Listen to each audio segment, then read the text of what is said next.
Retirement, it's something we all look forward to, but with so much information out there, how do you know if you're making the right decisions in regard to your Social Security, 401k, rollovers, investments, the whole 9 yards?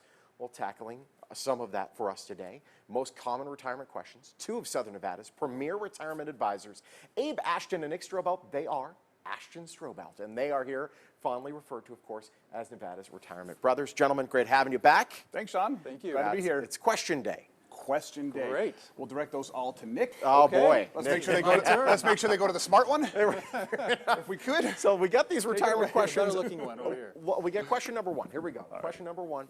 I plan on retiring in the next 5 years. Should I pull my money out of the stock market when it takes a dive, or should I just leave it where it is? Oh, go ahead.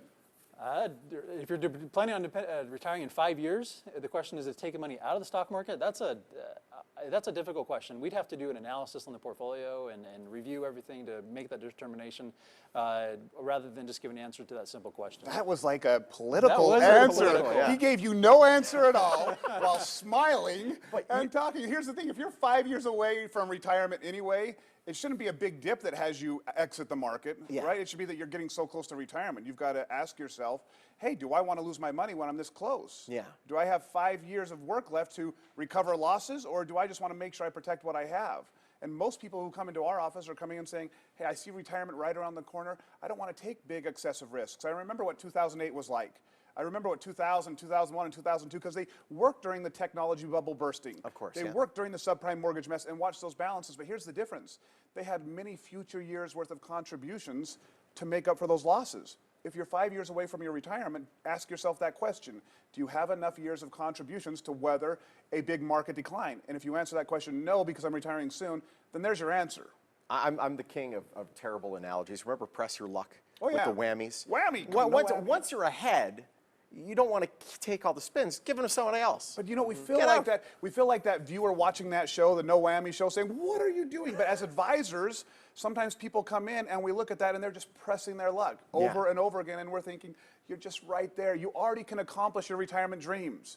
You can already get there from where you are today. Why are you pressing your luck on this? Let's protect what you have." I like that. See, And it wasn't a enjoy terrible that. It was a analogy. great I think that was a better answer. There was That was pretty good. Thank you. They're competing now. Sean, we don't need him at all. So if we could just take I a can bush just walk here and over. put this in front of him. All right, with the rest of the show the is good. foliage. Okay, all right. All right, question number two. Don't touch the This is for set, you, Mr. by the way. Ashton. All right.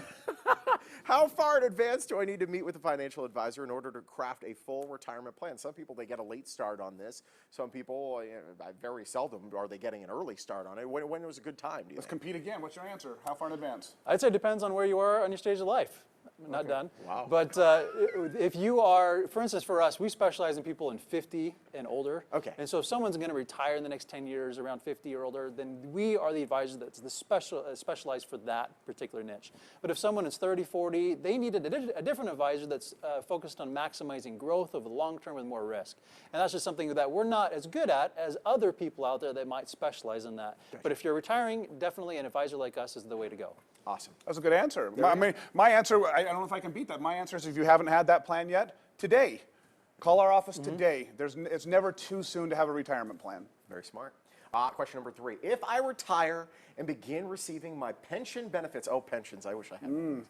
Can I still work with the pension benefits? Yes, you can. Okay. You just have to take into consideration the tax consequences of that retirement income, that pension coming in.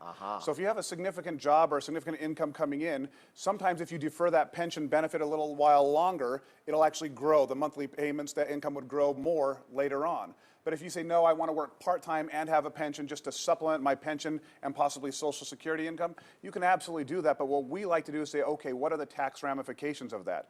Does your pension plus a job make your Social Security 100 or 80% taxable? And what does that look like? Because sometimes we'll find that that part-time job is actually costing you more in taxes than it's actually creating an income. You might as well sit back and relax. Exactly right. And that's why we like to evaluate that. We got 45 seconds left. Let's get this last question in. How do I calculate if I have enough money to retire? Yeah. 45, look at me. 45 seconds to answer that question. Go ahead. It's a great question, because that's the question that everyone asks. Have I saved enough to have my money last the rest of my life? And really, we'll look at your information one-on-one and help you determine how long your money can last. And we'll be honest with you and say, hey, you know, this is actually how much income you could realistically expect for the rest of your life. To know that number, we have to know what you spend. Of course. Yeah. We've got to know what you spend. Is your house paid off? How much does it cost you to live every month? And as soon as we know that, we can tell you what your number is. There we go. Fair enough. And these all are questions from viewers. We want to make sure that they know that they can email you with these questions. Absolutely. And it's email is right there on your screen. So if you have any questions, you send it to questions@retirementbrothers.com. We do this segment every once in a while and make sure that we get some of your questions answered. Hard answers.